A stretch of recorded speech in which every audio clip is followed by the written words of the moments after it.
Muito bem, meus amigos, sejam bem-vindos para o nosso segundo bloco da nossa aula. Começamos a nossa revisão visando a sua prova aí, seu concurso promotor de justiça aqui do estado do Rio Grande do Sul, da onde eu gravo essa aula, começando frio. Novamente eu sou carioca, mas eu trago a frente fria, eu trago a chuva, eu trago tudo, mas não tem problema não.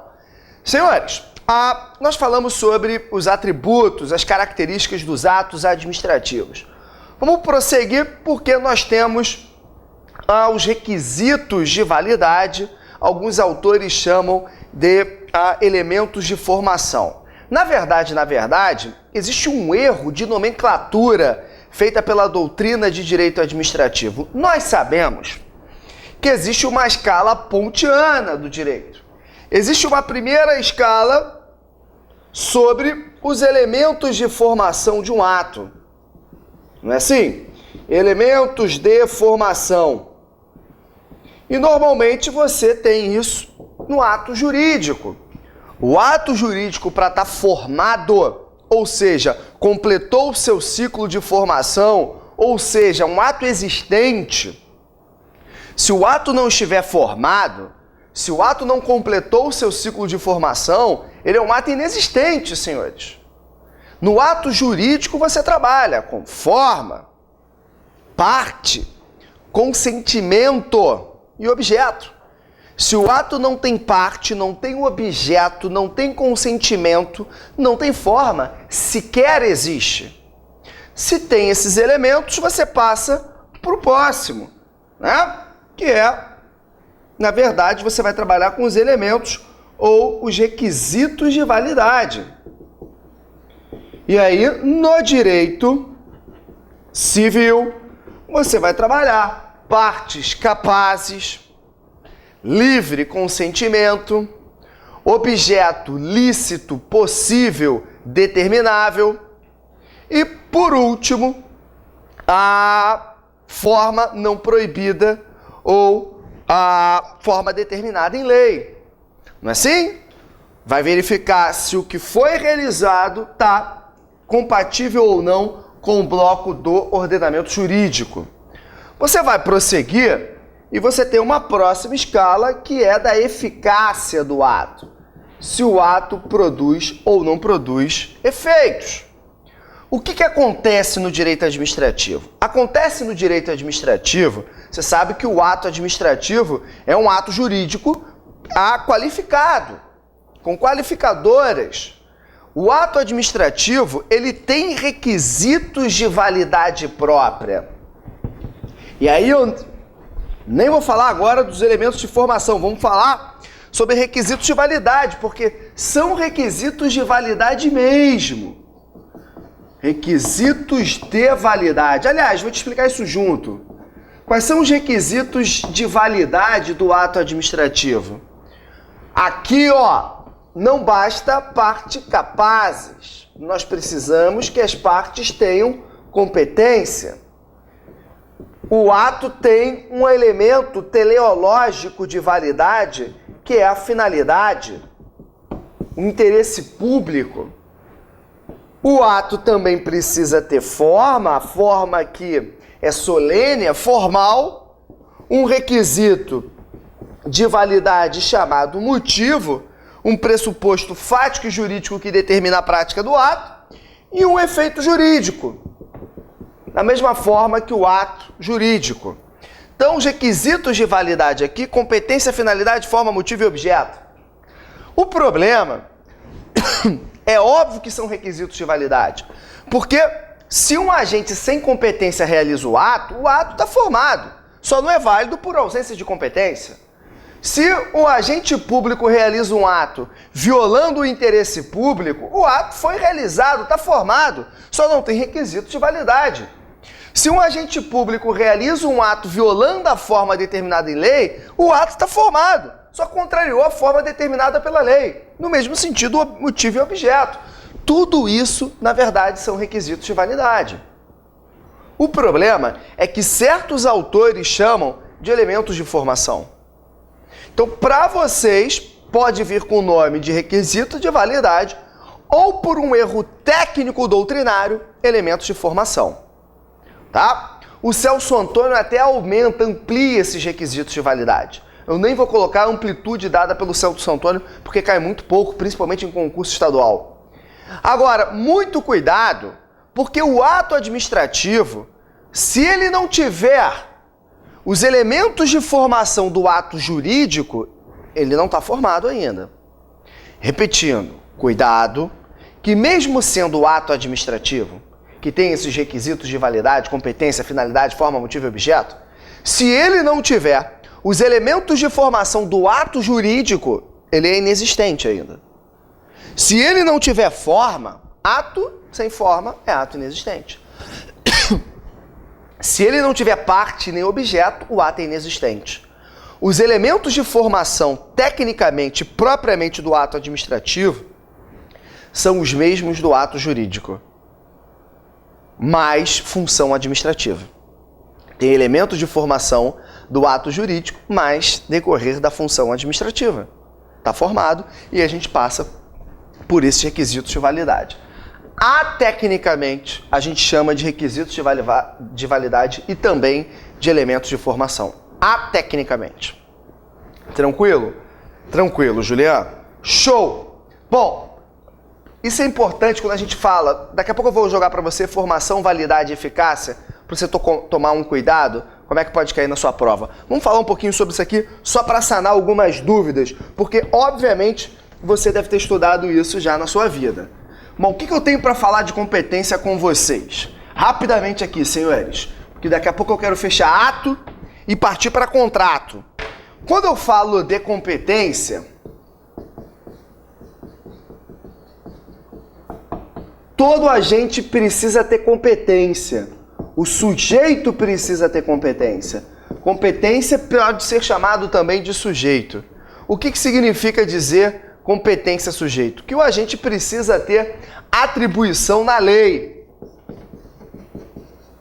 O agente precisa ter atribuição na lei. Só a lei define competência do agente público. Cuidado que portaria, instrução normativa não são suficientes para isso. Nem mesmo o decreto autônomo pode definir competência de agente público. Nem mesmo o decreto autônomo, senhores. Tá? Decreto autônomo é aquele decreto que tem previsão direto na Constituição Federal. Artigo 84, inciso 6 da Constituição, na redação dada pela Emenda Constitucional número 32, viabilizou o presidente da República a possibilidade de editar decretos autônomos em 2 casos. Organização interna da administração pública, desde que o fato não acarrete criação e extinção de órgãos públicos, nem aumento de despesa.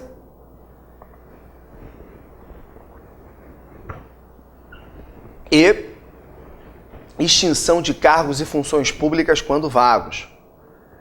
Nem mesmo aquele decreto autônomo pode definir competência de agente público, tá? A competência está na lei, efetivamente na lei.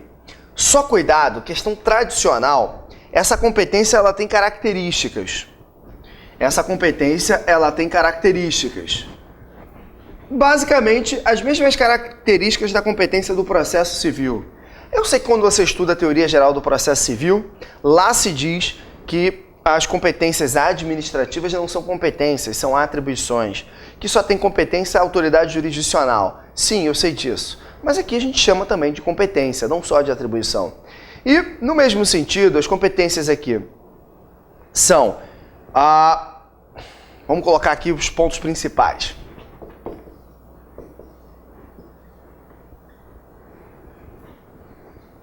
Irrenunciável, né?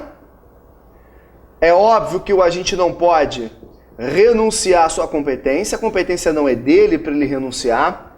A competência é intransferível.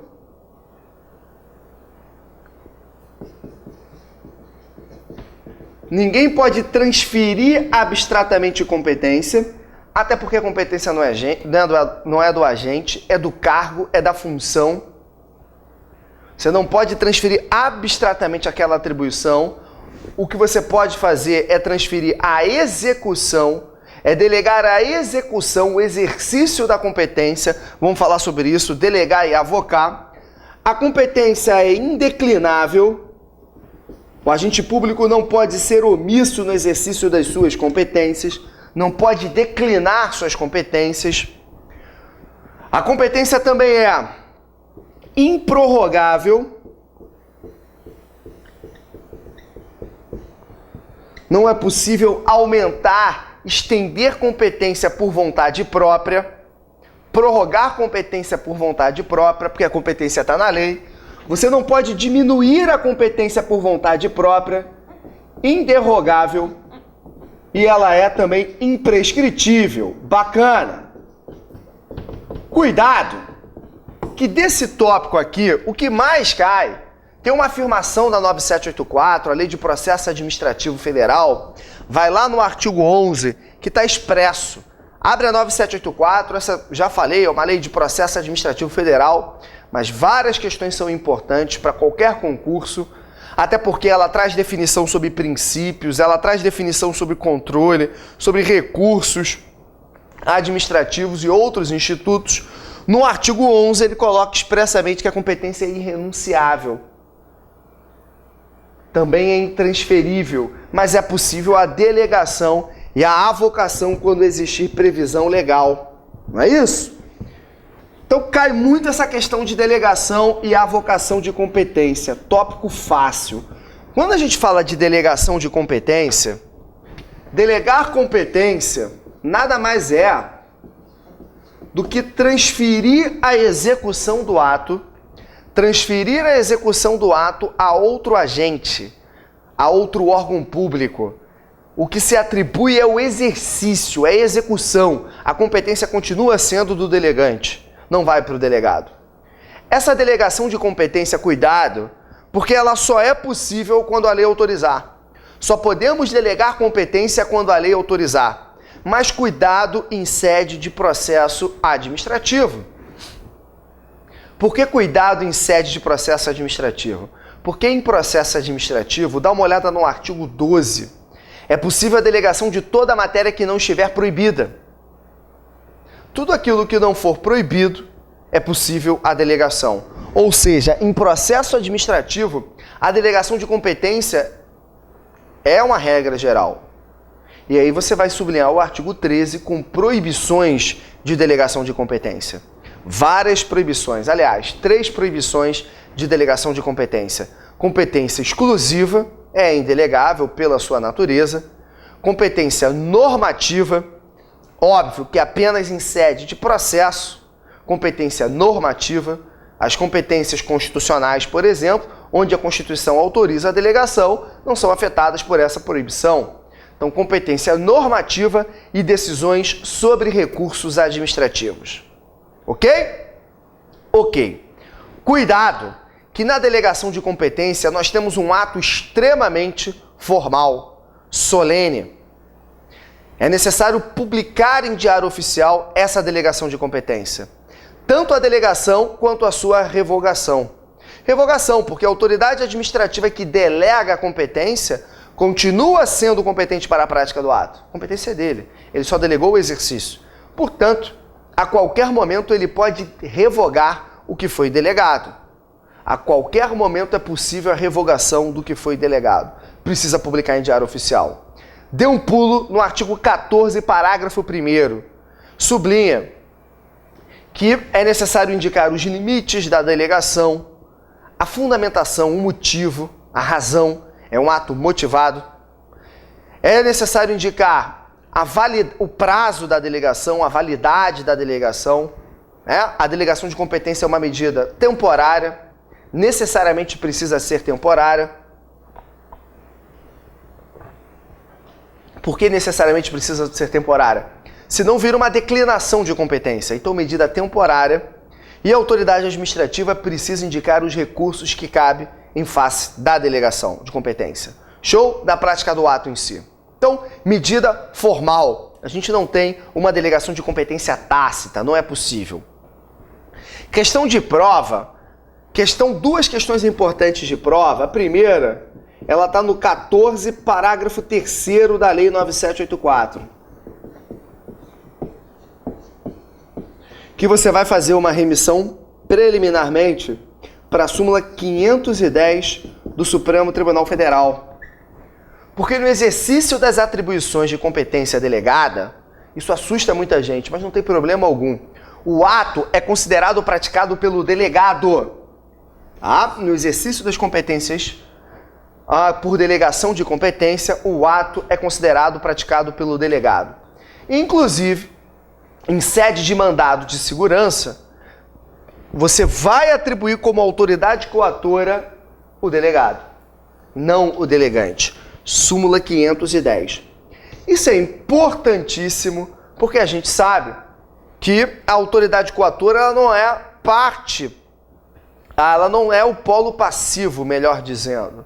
Ela não tem a legitimidade passiva do mandado de segurança. Ela é um sujeito especial do mandado de segurança que colabora com a prestação das suas informações. Ela não é o polo passivo, ela não tem a legitimidade passiva. Apesar da lei ter-lhe atribuído a possibilidade, a faculdade de recorrer. Quem é parte aqui no polo passivo é a entidade, não a autoridade coatora. Só que os tribunais superiores, numa visão muito criticada pela doutrina, eles muitas vezes extinguem o processo sem julgamento do mérito quando é indicada a autoridade coatora de forma indevida no polo passivo e desde que essa mudança tenha acarretado alteração de jurisdição, de competência constitucional. Ou seja, se você errou a autoridade coatora e esse erro levou a uma alteração de competência constitucional, normalmente o que prevalece nos tribunais superiores é determinação para a extinção do mandado de segurança sem julgamento do mérito. Então é importantíssimo você ter um cuidado com 14, parágrafo 3º e a súmula 510. Só não vai confundir, por favor, delegação de competência com ordem. Não vá confundir delegação de competência com ordem. Distinto. Porque ordem, o superior hierárquico manda, o inferior hierárquico obedece. Ordem tem simplesmente uma relação de hierarquia e o superior hierárquico precisa cumprir a ordem. Na ordem, senhores, a autoridade coatora é aquela que emanou a ordem e não aquela que executou o ato. Isso mais ou menos, é explicado no artigo 6º, se eu não me engano, o parágrafo é o 3º, vou lá ver o parágrafo, da Lei de Mandado de Segurança. Lei 12.016 de 2009. Deixa eu abrir aqui a minha Lei de Mandado de Segurança, deixa eu ver o parágrafo.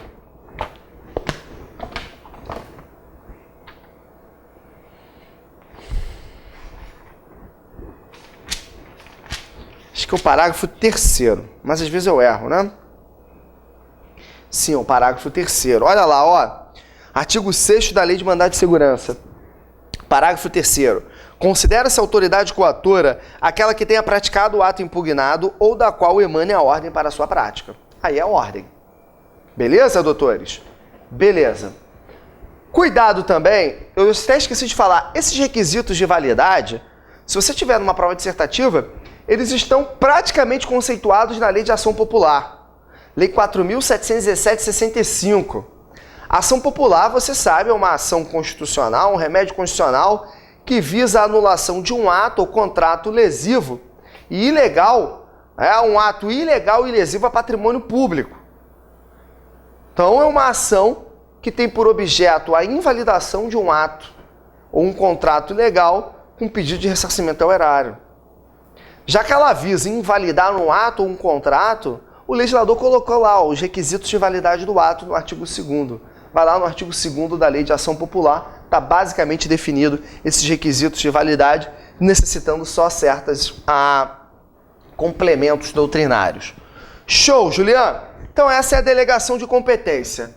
Lembrando que é possível delegação de competência sem hierarquia.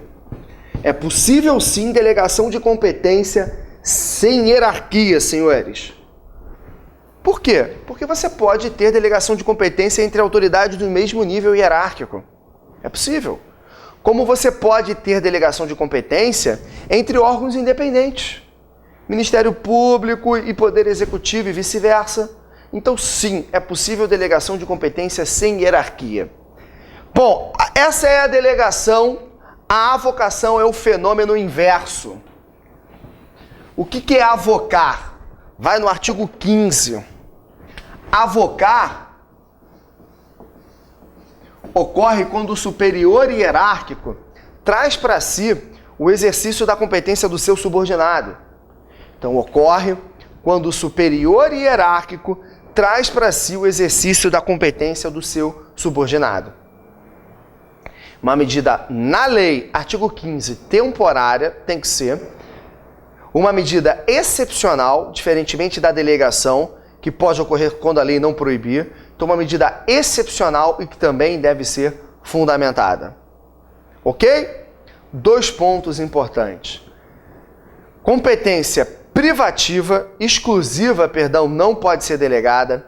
Competência exclusiva não pode ser delegada e nem avocada, matéria doutrinária.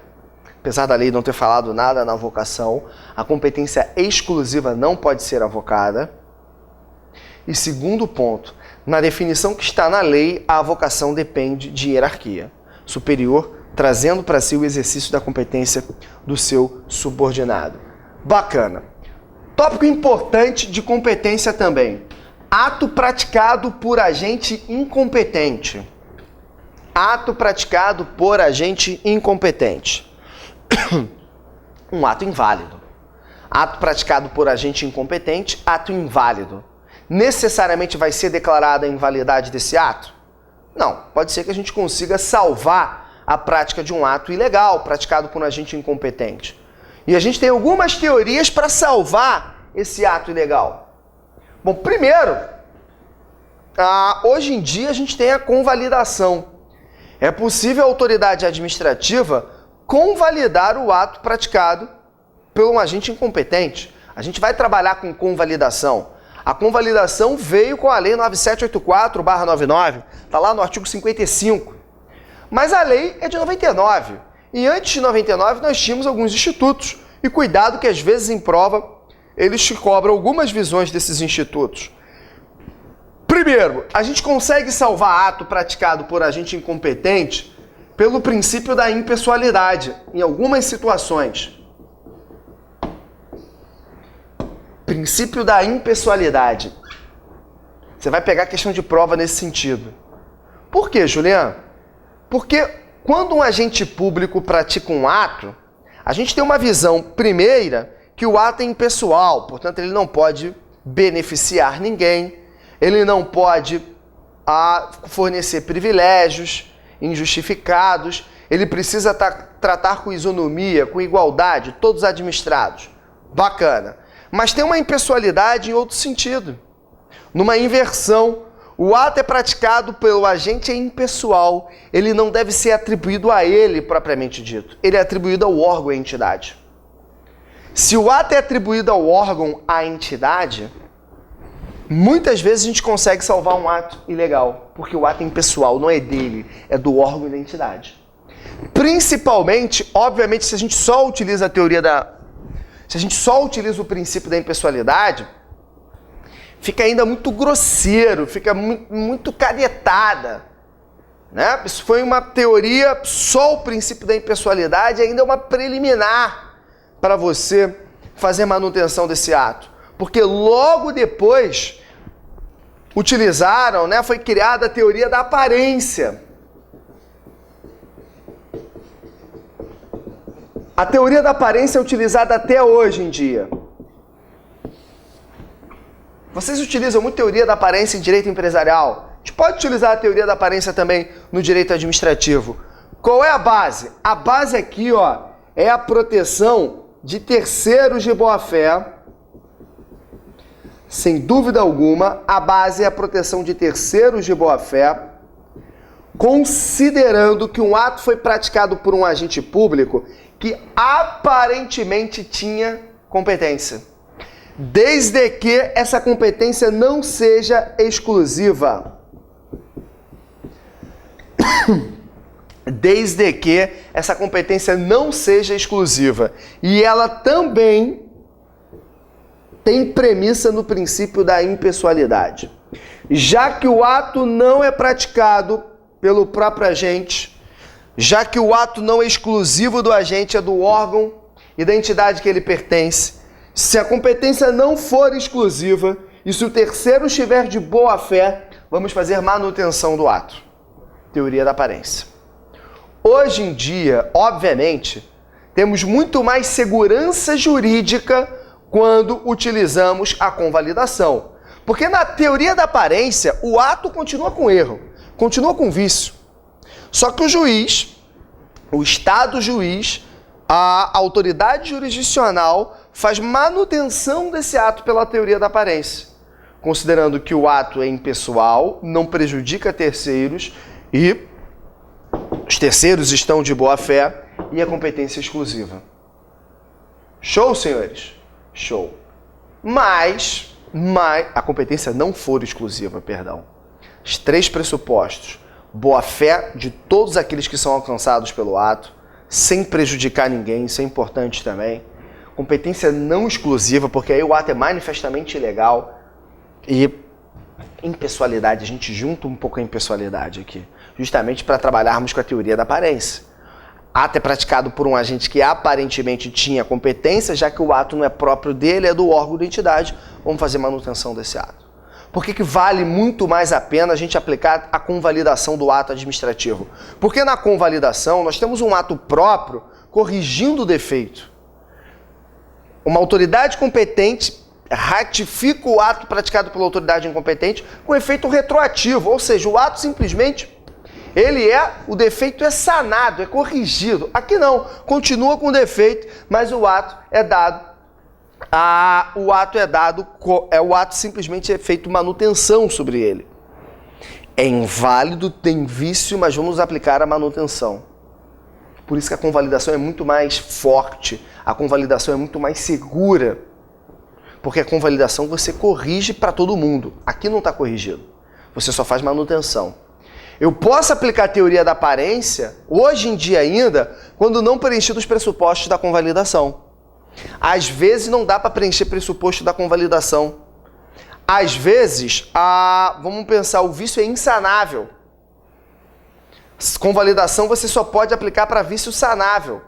Não posso convalidar, mas posso aplicar a teoria da aparência. Às vezes a administração pública perdeu o prazo para fazer a autotutela.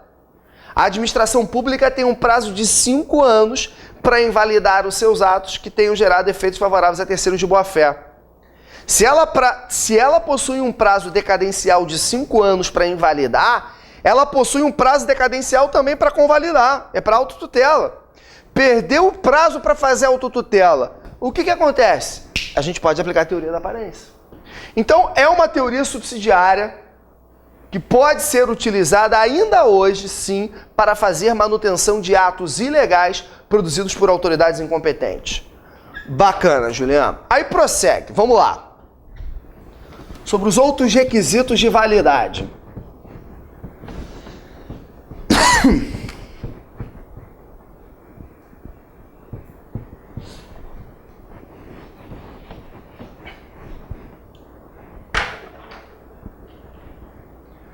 Bom, finalidade, requisito teleológico, todo ato administrativo tem o fim imediato de satisfação de interesse público. Todo ato administrativo tem um fim imediato para satisfazer interesse público que não é algo concreto, pré-definido, precisa ser trabalhado no caso concreto. Como eu disse para vocês, a nossa Constituição ela é analítica, nós temos diversos direitos fundamentais, garantias previstas na Constituição, é necessário analisar o caso concreto para verificar o direito indisponível daquela situação concreta para verificarmos o interesse público. Ok, senhores? Na finalidade, se o ato naturalmente não tem finalidade, se a finalidade não foi preenchida, que é o interesse público, o ato tem desvio de finalidade, que é uma forma de abuso de poder. Não é isso? Abuso de poder, ato ilegal, pode ser por excesso de poder, excesso de competência, violaria o elemento competência, agente público sem competência pratica um ato, um técnico realiza um ato de analista, um promotor estadual realiza um ato de competência da Procuradoria da República, excesso de competência, vício na competência, e você pode ter desvio de poder, desvio de finalidade. O desvio de poder ou desvio de finalidade, o agente público dentro das suas atribuições, mas foge à finalidade defendida pela lei. Então, o agente público agiria dentro das suas atribuições, fugindo das finalidades definidas em lei. Desvio de poder, excesso de poder. Então, gênero, abuso de poder, ato ilegal. Pode ser excesso de poder, vício na competência, e desvio de poder, desvio de finalidade, vício na finalidade. Para comprovar esse desvio de finalidade, você vai ver em prova, alguns autores falam, num tal de móvel.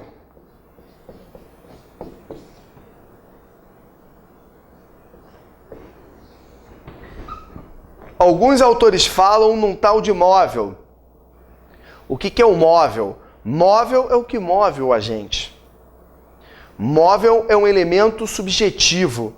O que o agente pretende com a prática do ato? Qual é a intenção do agente com a prática daquele ato? Se o móvel for diferente da finalidade, o ato tem vício, desvio de finalidade. Exemplo clássico de prova, remoção de servidor público. A autoridade administrativa remove servidor para outra localidade com o intuito de puni-lo. Desvio de finalidade. O móvel foi de punição. Nas leis estatutárias, não tem remoção com o intuito de punição. Então, desvio de finalidade, fácil pra gente. Forma, né? Vamos passar isso aqui rápido. Só relembrando. Não vai confundir móvel com motivo não, tá? Forma. Todo ato precisa de forma. Precisa ter uma exteriorização. A forma nada mais vai ser do que a exteriorização do ato. O ato precisa ser exteriorizado, precisa ser apresentado de alguma forma. No direito administrativo, o que prevalece é a solenidade. Ato é formal, solene, é escrito, é uma das solenidades. Pode ser através de placas, pode ser através de sinal, pode ser feito através de gestos. Pergunta clássica de prova de forma. Silêncio. Silêncio é uma manifestação de vontade para a administração pública?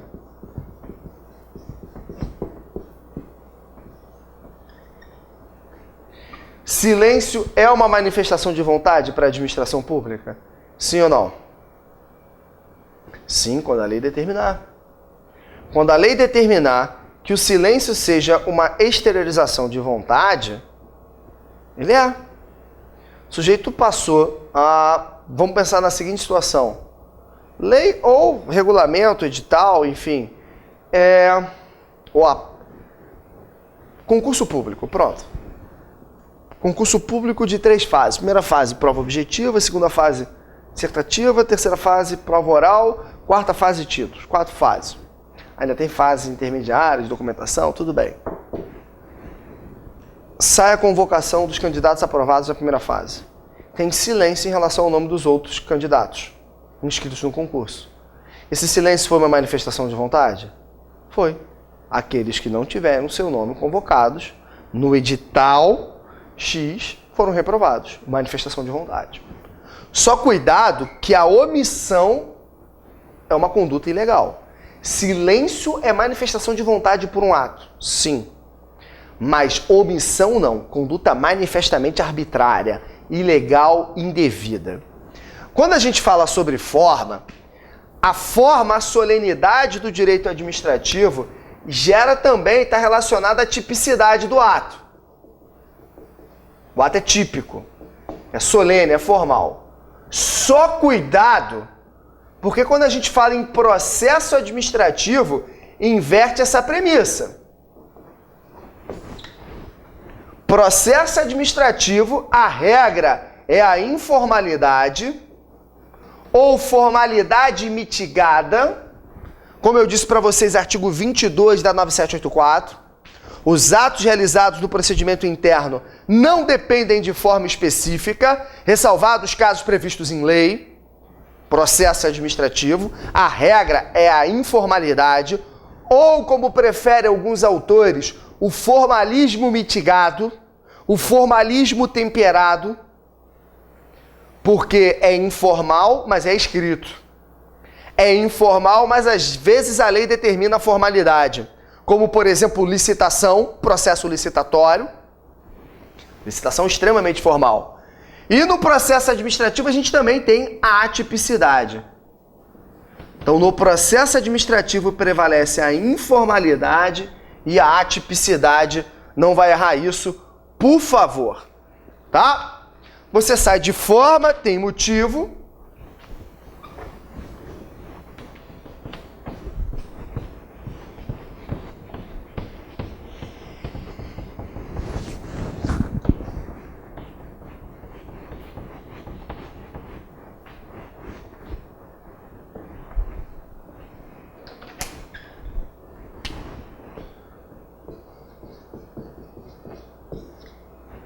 Todo ato precisa ter um motivo.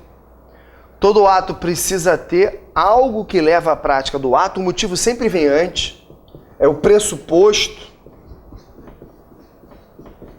Tudo que leva à prática do ato, o pressuposto, vem antes. Fático, naturalmente, as razões fáticas, de fato, ou motivo jurídico, de direito. Pressuposto fático e jurídico que determina a prática do ato. O motivo, situação fática que precisa estar adequada a alguma norma. Situação fática, por exemplo, o sujeito completa hoje 75 anos de idade, motivo fático para aposentadoria compulsória. Motivo jurídico, a própria Constituição, a lei complementar que definiu a aposentadoria compulsória também estendeu para os servidores públicos. Porque a emenda constitucional só foi para os ministros dos tribunais superiores. Foi assim? Ok. O sujeito agride alguém numa repartição pública, motivo jurídico. As leis estatutárias determinam a demissão do servidor público, salvo se a agressão foi por legítima defesa. Na verdade, isso daqui é teoria tridimensional do direito, o fato adequado a uma norma. O motivo, pressuposto fático e jurídico que determina a prática do ato, precisa estar presente em todos os atos que, obviamente, você não pode confundir com o princípio da motivação.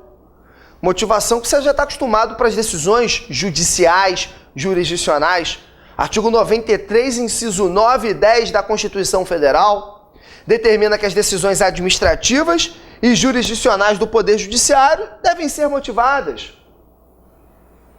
Motivação que é exigida para a administração pública do Poder Judiciário, lá no 93.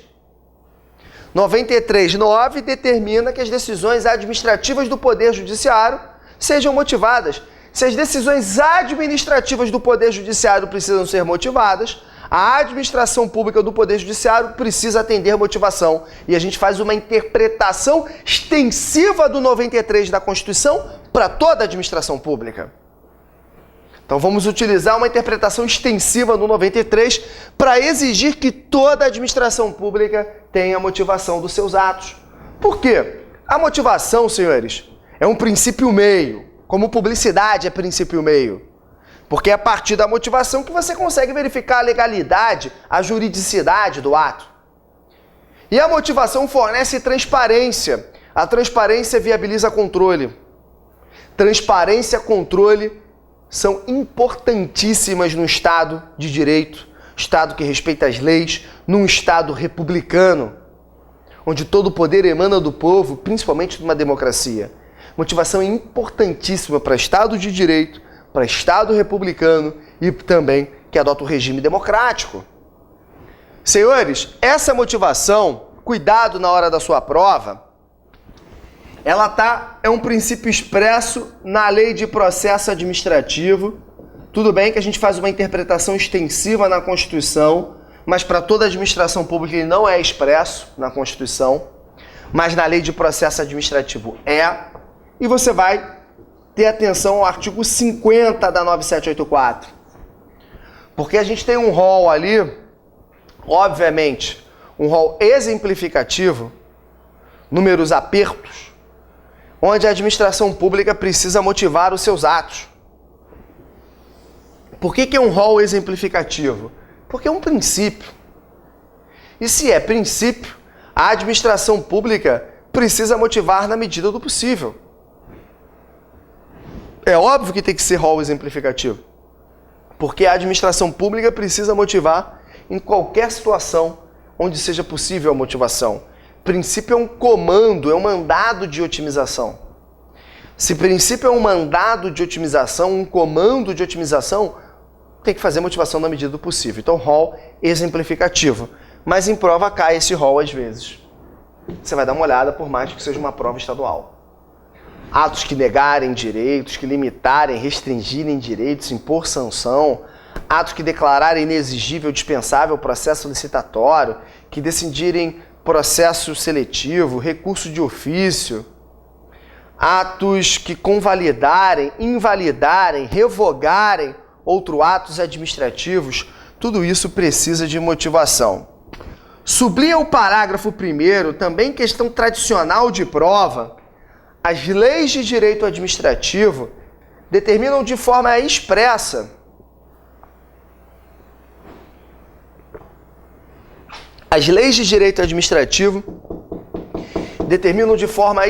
a possibilidade da motivação aliunde. Motivação aliunde ocorre quando a autoridade administrativa fundamenta a prática do seu ato com motivos indicados em outro ato administrativo, que passa a integrar esse. Então, motivação aliunde ocorre quando a autoridade administrativa fundamenta os seus atos com motivos indicados em outro ato administrativo. Está expresso aqui, ó. A autoridade administrativa do PAD determina a demissão do servidor público com base no relatório realizado pela comissão. Motivação aliunde. A autoridade administrativa expede uma licença para construir com base no laudo técnico realizado pelo órgão Y. Motivação aliunde. Está autorizado expressamente nas leis de processo administrativo. Então temos motivo, temos motivação e temos móvel. Show, segue. Senhores, aí você vai para o objeto. Objeto também chamado de conteúdo. Não gosto desse nome conteúdo, mas é utilizado. Objeto é o efeito jurídico que o ato produz. É o fim imediato ou imediato? É o fim imediato, pois imediatamente o ato precisa satisfazer o interesse público. O objeto, na verdade, alguns autores até colocam os efeitos jurídicos que o ato produz no conceito do ato administrativo. Ato que tenha por finalidade declarar uma relação jurídica, extinguir, resguardar, constituir uma relação jurídica ou impor uma obrigação. Todo ato precisa produzir, todo ato administrativo precisa produzir efeitos jurídicos. Fim imediato. Da mesma forma que o ato jurídico precisa ser lícito, possível no plano jurídico e no plano fático e determinável. Ok, senhores? Ok, fácil pra gente, tranquilo. Bom, como eu disse para vocês, tá lá mais ou menos no artigo 2º da Lei de Ação Popular. Quando você sai daqui, vocês vão estudar classificação de atos administrativos. E aí pega no manualzinho seu uma classificação, pelo menos para você dar uma olhada. Eu não vou aqui ficar falando sobre todas as classificações, porque essa parte eu acredito que seja mais uma relação sua com o seu manual, com o seu estudo. Você consegue vencer essa parte tranquilamente em casa, eu tenho outras coisas para fazer você raciocinar. Mas quando a gente fala de classificação, primeiro, cuidado para não confundir aquela escala pontiana com uma classificação única. Tem até autor que faz classificação quanto à executoriedade do ato, né? Ato perfeito, válido e eficaz. Mas está errado. porque são três classificações próprias.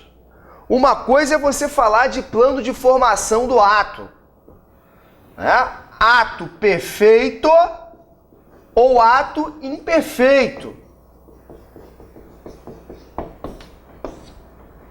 Impeito não, né, Juliano?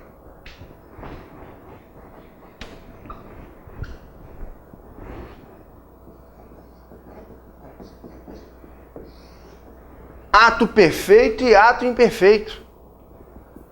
Ato perfeito é aquele que completou o seu ciclo de formação.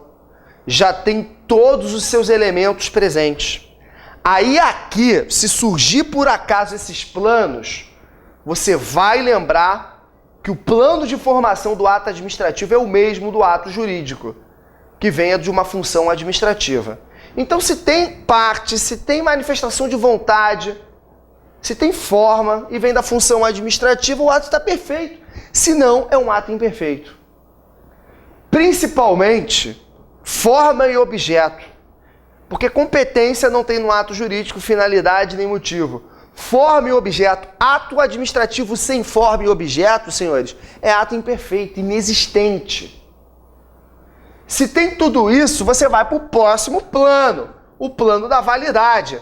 Ato válido e ato inválido. O ato inválido é aquele que viola o ordenamento jurídico. O bloco do ordenamento jurídico são aqueles que os seus elementos de formação, de alguma forma, contraria o bloco do ordenamento jurídico. E aí a gente passa a estudar quais são os tipos de invalidade. A gente vai falar sobre invalidade daqui a pouco. Ato nulo, ato anulável, vício sanável, vício insanável. Todo mundo já ouviu falar sobre isso, é fácil. Você tem também o plano da eficácia. Ato eficaz, ato ineficaz.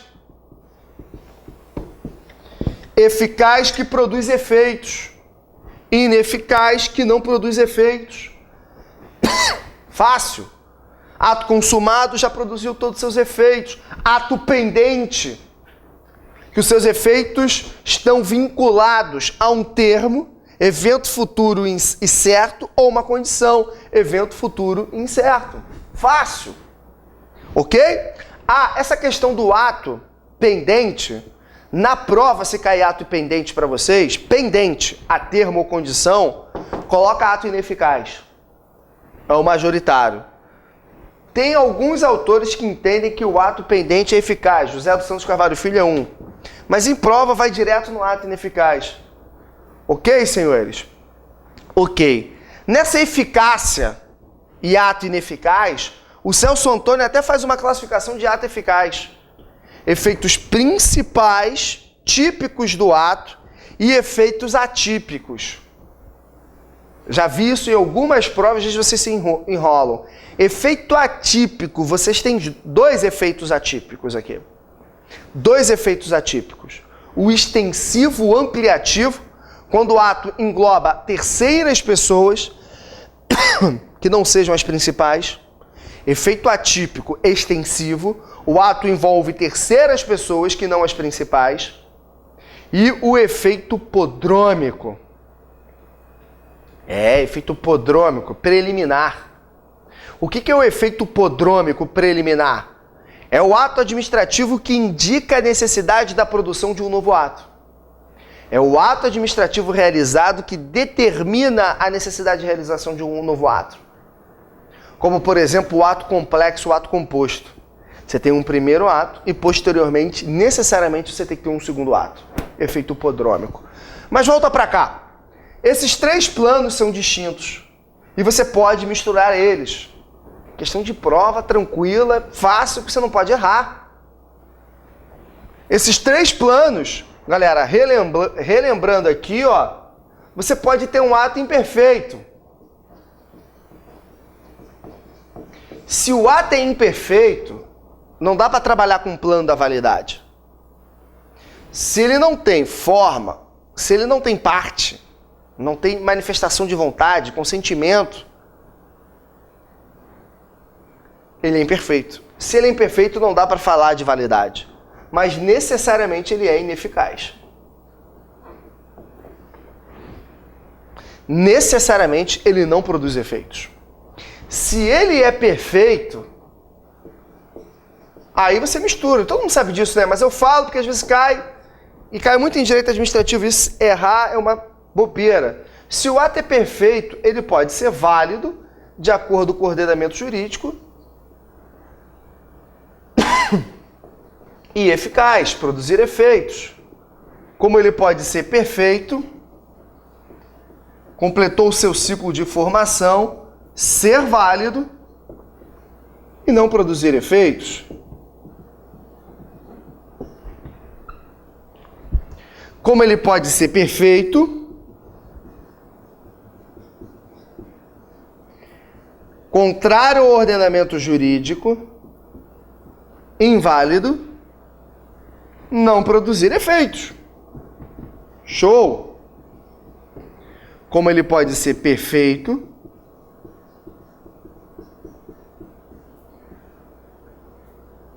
contrário ao ordenamento jurídico e produzir efeitos.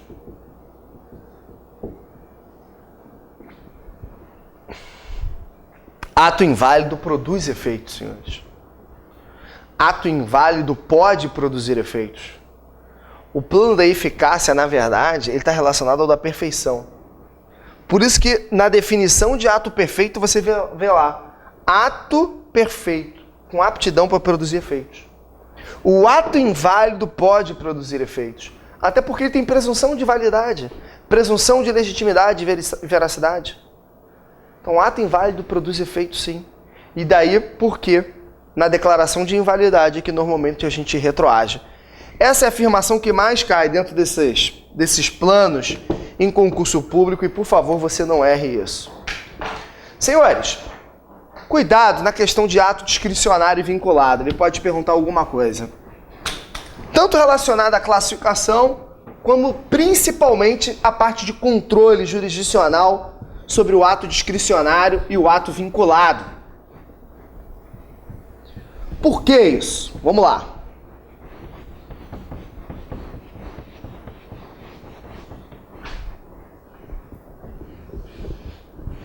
Bom, tem uma classificação quanto ao regramento ou classificação quanto à liberdade da administração pública. Classificação quanto ao regramento ou classificação quanto à liberdade. Tanto faz. E aí você tem aquela famosa classificação de ato discricionário e ato vinculado. O que é o ato vinculado, senhores? Ato vinculado é o ato onde a administração pública simplesmente age de acordo com a lei. Quando a lei determina de forma expressa todos os elementos do ato administrativo, todos os requisitos de validade do ato administrativo. Então, ocorre quando a lei de forma expressa determina todos os requisitos de validade do ato administrativo, não deixando margem de liberdade para a administração pública, que simplesmente executa a lei. E aí, competência, finalidade, forma, motivo e objeto estarão expressos em lei. Obviamente, senhores, não dá para o ato ser 100% vinculado. Você não vai ter ato 100% vinculado. Até porque a lei está escrita em vernáculo, em palavras, e as palavras têm significado. E o significado depende de interpretação. Então sempre você tem uma interpretação do que está escrito. Nunca o ato é 100% vinculado. Bacana. Mas o problema não é o ato vinculado. A gente tem a questão do ato discricionário. O que seria o ato discricionário? Ato discricionário ocorre quando a lei fornece uma margem de liberdade para a administração pública. Ato discricionário ocorre quando a lei fornece uma margem de liberdade para a administração pública tomar a decisão mais adequada ao interesse público. A discricionariedade está relacionada ao interesse público. A discricionariedade é uma necessidade. Por que a discricionariedade é uma necessidade? Porque é impossível o legislador definir de forma prévia todos os casos concretos que a administração pública vai agir. É impossível. O legislador precisa dar um limite de liberdade para a administração pública muitas vezes. Surge aí a discricionariedade, a liberdade de escolha Discricionariedade é poder escolher, senhores. Não vá confundir discricionariedade com arbitrariedade. Ato arbitrário é ato ilegal. Manifestamente ilegal. Não vá confundir discricionariedade com conceito jurídico indeterminado. Porque no conceito jurídico indeterminado, o intérprete precisa se valer de outras fontes para alcançar aquele melhor significado. No conceito jurídico indeterminado, não há discricionariedade. São coisas distintas. Claro que autores clássicos do direito de 1820, estou brincando, de 1900, onde o vento faz a curva, vocês vão pegar essas afirmações, que no conceito jurídico indeterminado existe discricionariedade, mas não temos. A discricionariedade, todo mundo sabe, ela está para aqueles dois elementos, motivo e objeto. Vamos lá. Na discricionariedade você tem competência, rapidinho aqui, finalidade, forma, motivo e objeto. Na discricionariedade, a lei fornece um juízo de conveniência e oportunidade